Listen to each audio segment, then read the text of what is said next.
ပြောညံ့တဲ့စိတ်ကြောင့်ဘာလေးဖြစ်လိုက်ငိုကြတယ်ကောင်းတာနဲ့တွေ့ရင်ရေကြပြန်တယ်မကောင်းတာနဲ့တွေ့ရင်ငိုကြပြန်တယ်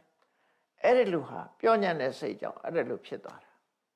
အဲ့တော့ပြောညံ့တဲ့စိတ်ဟာဘယ်သူနဲ့တွဲနေတော့လို့ဆိုရင်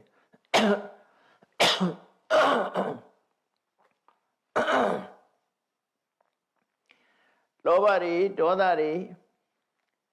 မာနတွေဒီကိရိတာတွေနဲ့တွဲနေတဲ့စိတ်ဟာပြောညံ့တဲ့စိတ်ဖြစ်သွားတယ်အဲ့ဒါတွေလွှမ်းမိုးခံထားတဲ့စိတ်သည်ညှဉ်းနှွမ်းနေတဲ့စိတ်သာဖြစ်တယ်အဲ့ဒီကိလေသာတွေလုံးဝချုပ်ငြိမ်းသွားရင်စိတ်ကလေးတတ်ပဲကြံတော့တယ်ခိုင်မာတဲ့ဒီစိတ်လေးဟာခိုင်မာတဲ့တတိခိုင်မာတဲ့ပညာခိုင်မာတဲ့လုံလဝိရိယကောင်းမွန်တဲ့ကုသိုလ်တရားတွေနဲ့သာတွဲပြီးတော့စိတ်လေးဟာကြံ့ခိုင်လာတယ်မကောင်းတဲ့အကုသိုလ်တရားတွေသူ့စိတ်ထဲမှာလုံးဝမရှိတော့သည့်အတွက်ကြောင့်ဖြူစင်တန်ရှင်းသွားတယ်ဘာနဲ့ဥပမာတူတုံးဆိုလို့ရှိရင်ရွှေဆိုတာတတ္တုတွေရောနေတာသဘာဝကမလိုလားတဲ့တတ္တုတွေရောနေတဲ့ရွှေဟာဒီလက်ဝက်လက်စားလုပ်လို့မရဘူးမရသည့်အတွက်ကြောင့်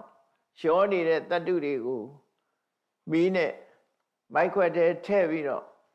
အပူပေးပြီးတော့ဒါတွေကိုဖယ်ရှားပြရတဲ့ဒါမှရွှေဟာနန်းဆွဲလို့ရတယ်ပေါ့သူကြီးဆိုရင်ကျိုးသွားနိုင်တယ်ကျွတ်ဆက်နိုင်တယ်အဲ့ဒီကျွတ်ဆက်တဲ့တတ္တုတွေကိုဖယ်ရှားပြီးတော့ရွှေစင်ဖြစ်အောင်ရွှေစင်ရွှေစစ်ရသွားအောင်လုပ်မှဒီရွှေလေးကပျော့ပြောင်းသွားထို့တူပဲလူတွေရဲ့စိတ်ထဲမှာလောဘဒေါသမောဟဆိုတဲ့ကိလေသာအညစ်အကြေးတွေဒါတွေကိုဖယ်ရှားလိုက်မှဒီစိတ်ထဲမှာလောဘလည်းရှိတယ်ဒေါသလည်းရှိတယ်မောဟလည်းရှိတယ်သူတို့ရဲ့ဆန့်ကျင်မဲ့အလောဘအဒေါသအမောဟဆိုတာတွေရှိတယ်အဲ့တော့